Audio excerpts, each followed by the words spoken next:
ಹೇಳಲಿಕ್ಕೆ ಆಗೋಲ್ಲ. ಈಗ ಯಾರ ಅಧಿಕಾರ ಪಡಿತಾರ, ಯಾರು ಆಗ್ತಾರ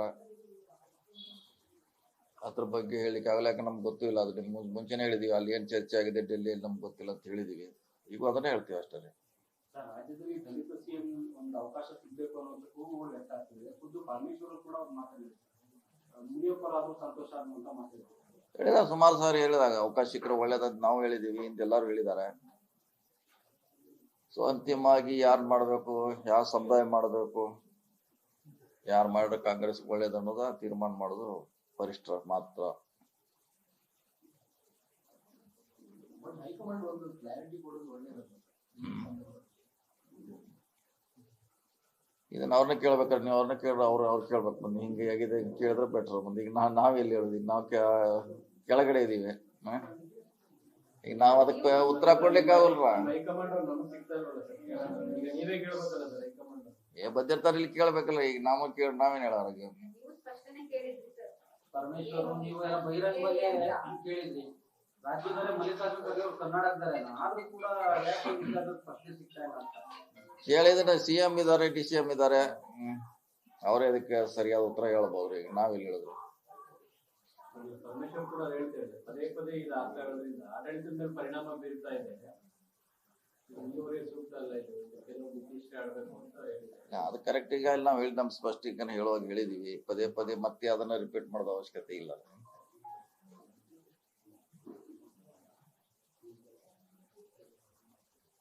ಓಕೆ, ಥ್ಯಾಂಕ್ ಯು. ನೀವು ಕೂಡ ಎಲ್ಲರೂ ಕೂಡ ಸಭೆಗಳ ಮೇಲೆ ನಿಮ್ಮ ಸಭೆನೆಲ್ಲ ನೀವು ತಂತ್ರಗಾರಿಕೆ ವರ್ಕೌಟ್ ಆಗ್ತಿದೆ ಅಂತ ಹೈಕಮಾಂಡ್ಗೆ ಏನಾದ್ರು? ಇಲ್ಲ, ನಾವು ತಂತ್ರಗಾರಿಕೆ ಮಾಡ್ಲಿಕ್ಕೆ CM ಆಗಲಿಕ್ಕೆ ಅಥವಾ ಮತ್ತೊಂದಾಗಲಿಕ್ಕೆ ಸಭೆ ಮಾಡ್ತಾ ಇಲ್ಲ.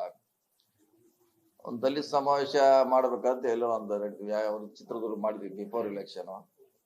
ಈಗ ಅದನ್ನೇ ಒಂದು ಮಾಡಬೇಕಂತ ಚರ್ಚೆ ಅಷ್ಟೇ ಹೊರತಾಗಿ ರಾಜಕೀಯವಾಗಿ ಪಕ್ಷದಲ್ಲಿರುವಂತ ಸಮಸ್ಯೆಗಳನ್ನ ಚರ್ಚೆ ಮಾಡ್ಲಿಕ್ಕೆ ನಾವು ಕೂಡಿಲ್ಲ.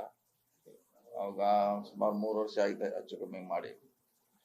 ಮತ್ತೊಂದು ಯಾಕೆ ಮಾಡೋದ್ರ ಚರ್ಚೆ ನಡೀತಾ ಇದೆ ಹೊರತ ಬೇರೆ ಏನಿಲ್ಲ.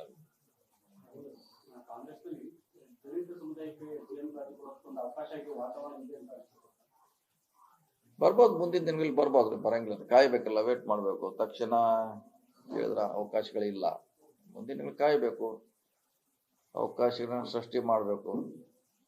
ಸೊ ಆ ಮಟ್ಟಕ್ಕೆ ನಾವೆಲ್ಲ ಆಗೋರು ಬೆಳಿಬೇಕು. ಸೊ ಎಲ್ಲ ಇದೆ. ಸದ್ಯಕ್ಕಂತಿ ಪದ ಪ್ರಶ್ನೆ ಉದ್ಭವಿಸಲ್ಲ, ಕಾಯ್ಬೇಕಷ್ಟೆ ನಾವು. ಕಾಯ್ಲೇಬೇಕು, ಅದೇ ನಂಗೆ ಕಾಯ್ಲೇಬೇಕು. ಅವಕಾಶ ಬರೋವರೆಗೆ ಕಾಯ್ಬೇಕು ನೀವು.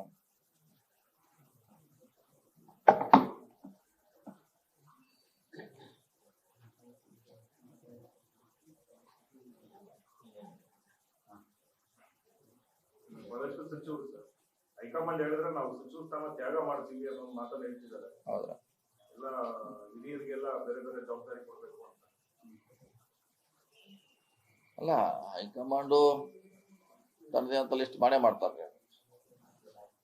ಅವ್ರು ಮಾಡಿದಾರೋ ಮುಂದುವರಿಸ್ತಾರ, ಇಲ್ಲಾರ ತ್ಯಾಗ ಮಾಡ್ಲೇಬೇಕು, ಬೇರೆಯವ್ರು ಅವಕಾಶ ಕೊಟ್ಟೆ ಕೊಡ್ತಾರೆ. ಹಂಗೇನಿಲ್ಲ, ಅದೇ ಬಂದಾಗ ಹಂಗ ಒಂದು ಸೂಚನೆ ಯಾರಿಗಿರೋಲ್ಲ. ಯಾರು ತೆಗಿತಾರೆ, ಯಾರಿಗೆ ಬರ್ತಾರೆ, ಯಾರು ಗೊತ್ತು. ರಚನೆ ಆಗೋ ಟೈಮ್ಗೆ ಹೇಳಿದಲ್ಲ ಸೂಕ್ತ ಸಂದರ್ಭದಲ್ಲಿ ಬಂದಾಗ ಎಲ್ಲ ಬಿಡೋದು ತೆಗಿಬೇಕು. ಅದಿದ್ದ ನಾವು ಹಿಂದಿನ ಸರ್ಕಾರದಾಗ ಒಂದ್ಸಲ ಬಿಟ್ಟಿದೀವಿ ನಾವು. ಅರ್ಧಕ್ಕೆ ಬಿಟ್ಟಿದೀವಿ ನಾವು. ಹಂಗೇನು ಅಧಿಕಾರ ಶಾಶ್ವತ ಅಂತ ಯಾರು ನಂಬಲಿಕ್ಕೆ ಆಗಲ್ಲ. ನಂಬಿದವರು ಸರಿ ಅಲ್ಲ. ಅದೇನು ರಾಜಕೀಯ ಇವತ್ತು ಇರ್ತೈತೆ, ನಾಳೆ ಹೋಗುತ್ತೆ. ಸೊ ಎಲ್ಲದಕ್ಕೂ ತಯಾರಿ ಇರ್ಬೇಕಾಗತ್ತೆ ಅಷ್ಟೇ. ಇದ್ದವ್ನ ಕೆಲವ್ರು ಮುಂದುವರಿಸಬಹುದು, ಕೆಲವ್ರನ್ನ ರೀಸೆಪಲ್ ಮಾಡ್ಬೋದು.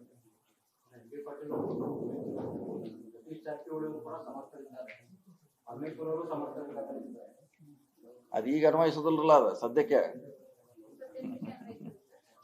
ಅದು ಅನ್ವಯಿಸೋದಿಲ್ಲ. ಅದು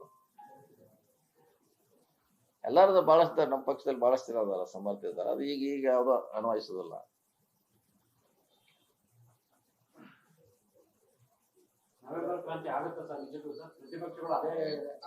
ಎಲ್ಲ ನಮಗಂತ ಗೊತ್ತೇ ಇಲ್ಲ ಯಾವ್ದು ನವೆಂಬರ್ ಕ್ರಾಂತಿ ಅಂತ ಏನು ಗೊತ್ತೇ ಇಲ್ಲ.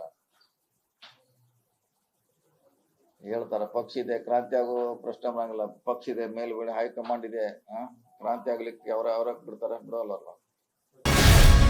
ಗ್ಯಾರಂಟಿ ನ್ಯೂಸ್, ಸುದ್ದಿ ಖಚಿತ, ನ್ಯಾಯ ನಿಶ್ಚಿತ.